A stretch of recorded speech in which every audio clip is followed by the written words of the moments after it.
బ్రాహ్మణుడు అంటే ధర్మం రక్షించేవాడు ధర్మాన్ని రక్షిస్తాను, బ్రాహ్మణుడు అవుతాడు మీ పని మీరు చూసుకోండి అని మనల్ని అంటారు. దాన్నే మనం అస్త్రంగా మార్చుకున్నాం అనుకోండి.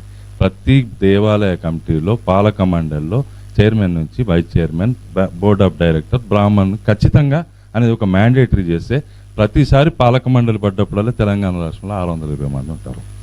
కొన్ని 6AB ఈ కొన్ని ఏవైతే టెంపుల్స్ ఉన్నాయో ఆ టెంపుల్స్లో కొన్ని తీసేస్తే 400 వేసుకున్నా కానీ అన్న మీకు తెలుసు కదా, 400 వేసుకున్నా ప్రతిసారి 400లో 10% వేసుకుంటే 40 మంది చొప్పున మనం పెద్ద రాజకీయ నాయకులను చూడబోతున్నాం త్వరలోనే.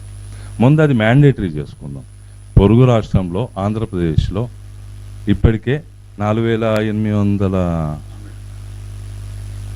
కమిటీలు దేవాలయ కమిటీలు ఉంటే దాంట్లో 900 చిల్లర బ్రాహ్మణులకు వచ్చాయి.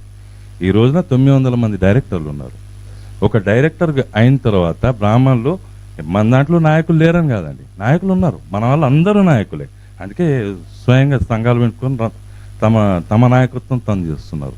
ఆ నాయకత్వాన్ని మనం కాపాడుకోవాలంటే మనకున్న అవకాశాల్లో మనము ఈ పాలక మండలిలో ఎవరైతే ఉన్నారో బ్రాహ్మణులు ఆచారాలు వ్యవహారాలు ఆగమ శాస్త్రాల ప్రకారం నడవాలంటే ఒక బ్రాహ్మణుడు ఉండాలనేది మ్యాండేటరీ కింద ఒక టెంపుల్లో కమిటీలో మనం ఒక తీసుకుంటే ఖచ్చితంగా మన వాళ్ళు ఒక తెలంగాణ రాష్ట్రంలో ఒక 400 మంది, ఆంధ్ర రాష్ట్రంలో ఒక 1000 మంది అట్లా కొత్తగా పుట్టుకొస్తారు. ఇవి కాకుండా ఇంకా మార్కెట్ కమిటీలు ఉంటాయి, వేరే కమిటీలు చాలా కమిటీలు ఉన్నాయి. దాంట్లో వాళ్ళ కెపాసిటీని బట్టి వాళ్ళ అనుచరులు వాళ్ళ వెనకాలను బట్టి ఇంకా ఎదగడానికి అవకాశం ఉంటుంది.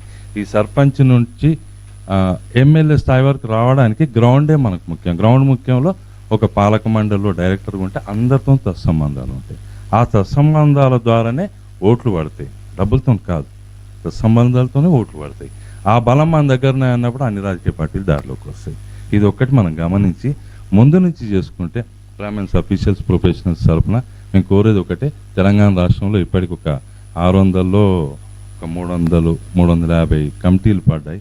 దాంట్లో మనకు వచ్చినాయి ఒక 6-7 వచ్చాయి. ఇప్పటికైనా మించలేదు, ఇంకొక 150-170 కమిటీలు వేసేది ఉంది. ముందు అఫీషియల్స్ తరఫున మిగతా సంఘాలతో ఒక మీటింగ్ ఒకటి పెట్టి ముందు మన వాళ్ళకి ఇవ్వాలి అని చెప్పేసి పోయి చేస్తే ఆ 150 మనకు వస్తాయి.